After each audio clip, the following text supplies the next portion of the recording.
Andal block के दक्षिण खंड ग्राम पंचायत में भाजपा समर्थकों ने ग्राम पंचायत कार्यालय से पूर्व मुख्यमंत्री का प्रतीक चिन्ह और तस्वीर हटाकर प्रधानमंत्री तथा बंगाल के नए मुख्यमंत्री की तस्वीर लगाई।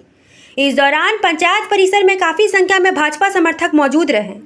इस मौके पर अंडाल ब्लॉक के भाजपा कन्वेनर शांतनु मुखर्जी ने कहा कि आप सभी जानते हैं कि 3 मई को वोटों के नतीजे आने के बाद बंगाल में भाजपा की सरकार बनी है। इसी के तहत नियम के अनुसार ग्राम पंचायत से पूर्व मुख्यमंत्री का प्रतीक चिन्ह और तस्वीर हटाकर नए मुख्यमंत्री शुभेंदु अधिकारी की तस्वीर लगाई जा रही है।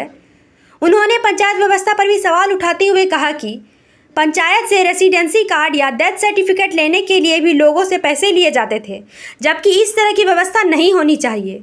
उन्होंने कहा कि आम लोगों को पंचायत की ओर से बेहतर सेवा मिले। इसी मांग को लेकर भाजपा समर्थक पंचायत पहुंचे थे। इस दौरान अंडाल मंडल के इंद्रजीत सिंह, सचिव विजन पाल, उत्तम गोराई, रबीन बावरी, राजेश अंकुरिया, बासब बावरी उपस्थित रहें। पंचायते যেমনটা জানেন যে 4 তারিখে রেজাল্ট বেরিয়েছে। ভারতীয় জনতা পার্টি মুখ্যমন্ত্রী শপথ গ্রহণ করেছে আমাদের শুভেন্দু অধিকারী মহাশয়।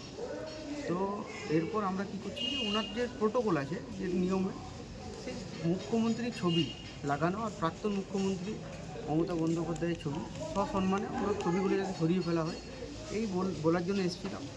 আর আগামী দিনে যে সমস্ত বিভিন্ন রকমভাবে আমরা জানি যে পঞ্চায়েত পূর্বে যেভাবে চলেছে, যে একটা রেসিডেন্সিয়াল সার্টিফিকেট থেকে আরম্ভ করে ডেথ সার্টিফিকেট নেওয়ার জন্য সাধারণ মানুষকে টাকা দিতে হয়েছে।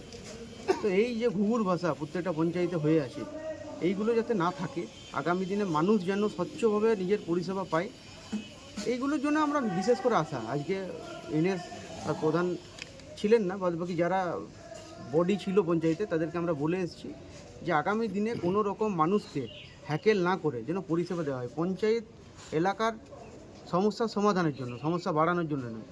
তো সেইটা যেন হয়।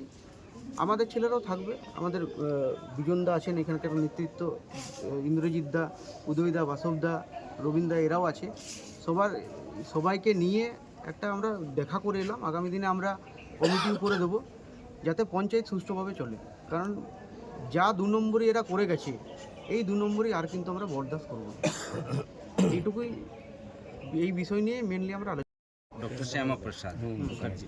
এইটা কেন, মানে এটা না, এটা তো দেখুন প্রোটোকল, একটা সরকারি অফিস, সেখানে তো প্রধানমন্ত্রীর ছবি থাকবে, প্রধানমন্ত্রী সিএম থাকবে, সঙ্গে শ্যামাপ্রসাদ মুখার্জি তো আর মানে কোনো দলের নয়। শ্যামাপ্রসাদ মুখার্জি হচ্ছে গিয়ে পশ্চিমবঙ্গে, উনি পশ্চিমবঙ্গকে ভারতবর্ষের সাথে অবিভক্ত রাখার জন্যই যে বলিদান, ওনার যে ত্যাগ, এই কথা আমরা আনিনি, ইতিহাস এতদিন পর্যন্ত আনেনি, ভুলভাবে পড়ানো হয়েছে। তো শ্যামাপ্রসাদ মুখার্জির আদর্শ, নীতি, এগুলো যেন প্রত্যেক মানুষের মনের মধ্যে ঢুকে। শ্যামাপ্রসাদ মুখার্জি কে এটা যেন জানে মানুষ, তার জন্য আমাদেরকেই চেষ্টা করতে হবে। আমরা যারা বাঙালি, আমরা যারা এখানকার সনাতনী হিন্দু আছি, তারাই আমরা জানতে যেতে পারি কি আছে ওনার ত্যাগ, বলিদান। তার জন্য আমরা দিয়ে গেলাম। ওনার ছবি যেন রাখে, ওনার ছবি রাখতে আমার মনে হয় না যে খুব একটা অসুবিধা হবে। কারণ আমরা বাকি যারা আমাদের স্বাধীনতা সংগ্রামী আছেন, বাকি যেসব আছে তাদের ছবিও যেমন রাখছি, পাশাপাশি উনিও তো একটা বড় মানুষ, ওনার ছবি এই কারণে। আচ্ছা, আজকে তো সব পঞ্চায়েতে টিএমসির মানে সব মেম্বারই ওদেরই বোর্ড আছে। তো আপনারা বলছিলেন কি ওখানে আপনাদের মানে প্রত্যেক পঞ্চায়েত লেভেলে একটা কমিটি গঠন করবেন যাতে